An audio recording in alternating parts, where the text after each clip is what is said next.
There is a particular kind of exhaustion that nobody really talks about.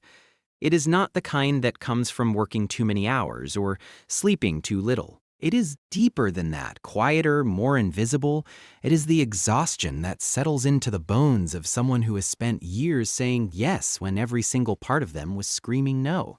If you know that feeling, if you have ever hung up the phone after agreeing to something you did not want to do and immediately felt a wave of resentment wash over you, resentment at the other person, but mostly at yourself, then this is for you, because what you are carrying is not a personality flaw. It is a pattern, and like every pattern, it has a beginning, a reason, and most importantly, a way out. Let us start at the root, because this is where understanding truly begins. People who struggle to say no without guilt rarely develop this pattern in adulthood. It almost always traces back to childhood, to the environments where they first learned what love looked like, what safety felt like, and what they had to do to keep both.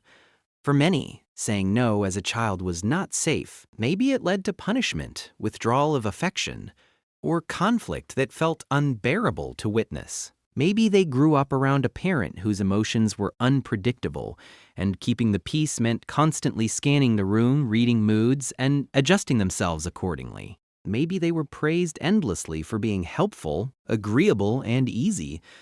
And over time, they learned that their worth lived in their usefulness to others. Psychologists call this the fawn response. Alongside fight, flight, and freeze, fawning is a trauma response where a person instinctively appeases others to avoid conflict or danger. It is a survival strategy, a brilliant one actually, for the child who needed it.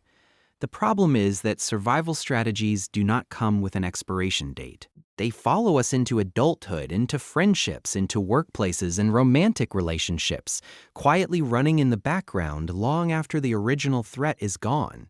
So what does this look like in everyday life? It looks like agreeing to take on extra work when your plate is already overflowing, then lying awake at night wondering how you will manage it all. It looks like a friend asking for a favor you genuinely cannot give and you saying yes anyway, and then feeling a slow burn of resentment that you cannot even fully explain because, after all, nobody forced you. It looks like being physically present in a relationship, but emotionally hollow, because you have been giving and giving without ever allowing yourself to receive. It looks like saying, "I don't mind," so often that you have forgotten what you actually do mind.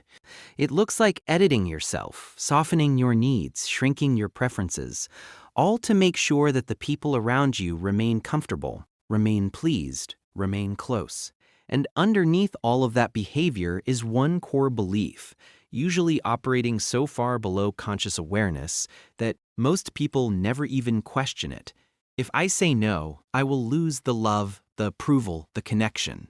It sounds simple when it is said out loud, but the emotional weight of that belief is enormous, because for the person who carries it, saying no does not feel like a boundary.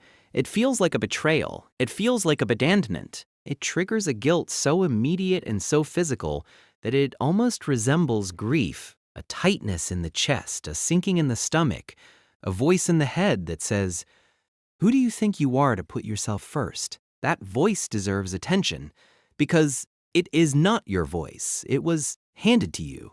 It was installed early by people and environments that may have meant well or may not have, but either way, it was never meant to be yours to carry forever.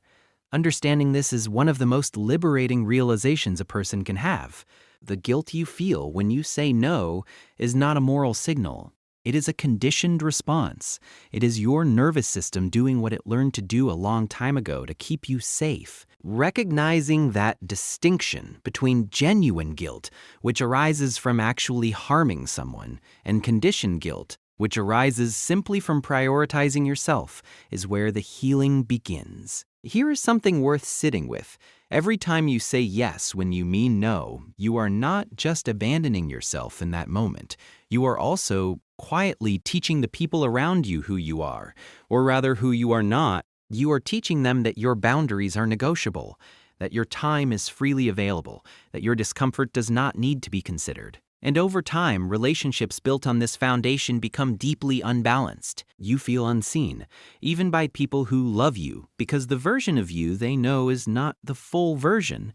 It is the curated, accommodating, always available version. The real you, the one with needs and limits and opinions, has been carefully hidden away. This also has a profound impact on self-identity.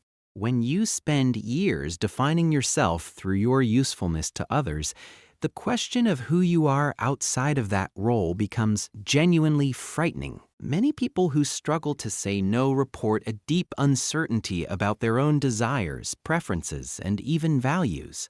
They are so practiced at tuning into what others need that they have never developed the same fluency with their own inner world. Learning to say no, then, is not just about the word itself. It is about the slow, tender process of getting reacquainted with yourself, of asking, perhaps for the first time in a long time, what do I actually want? And then, this is the brave part, daring to honor the answer. The process is not about becoming someone who says no easily or carelessly. It is not about building walls. It is about learning the difference between a wall and a boundary, because they are fundamentally different things. A wall keeps everyone out. A boundary is a conscious, loving choice about what you let in and what you do not. People with healthy boundaries are not cold or selfish. They are actually more generous because when they give, it is a genuine gift. It is not extracted from them under the quiet threat of guilt. It is offered freely from a full place, not a depleted one. If you are someone who is just beginning to explore this, know that it will feel uncomfortable at first. The first few times you say no, even gently, even kindly, it may feel like you have done something terrible. Your heart may race. You may over-explain, apologize excessively, or immediately offer an alternative just to soften the blow. That is okay. That is normal. The nervous system does not rewire overnight. What matters is that you said it. You let the word exist, and the more you allow it to exist, the more evidence you collect that the world does not end when you honor yourself, that the people who truly love you do not leave, and that you, the you who has needs, limits, and a right to take up space, are not too much. You never were. Healing from this pattern is, at its heart, an act of self-reclamation. It is the slow, sometimes painful, ultimately beautiful work of deciding that your needs are not inconveniences. They are legitimate. That your time is not a resource to be endlessly allocated to others. It is yours to steward. That your worth is not something you have to earn through compliance, availability, or self-sacrifice. It was there before you were ever useful to anyone, and it will be there long after every favor is forgotten. You are allowed to say no. You are allowed to disappoint people. You are allowed to take up space in your own life. And the moment you begin to truly believe that, not just understand it intellectually, but feel it in your body, in your choices, in the quiet way you move through the world, that is the moment everything starts to change.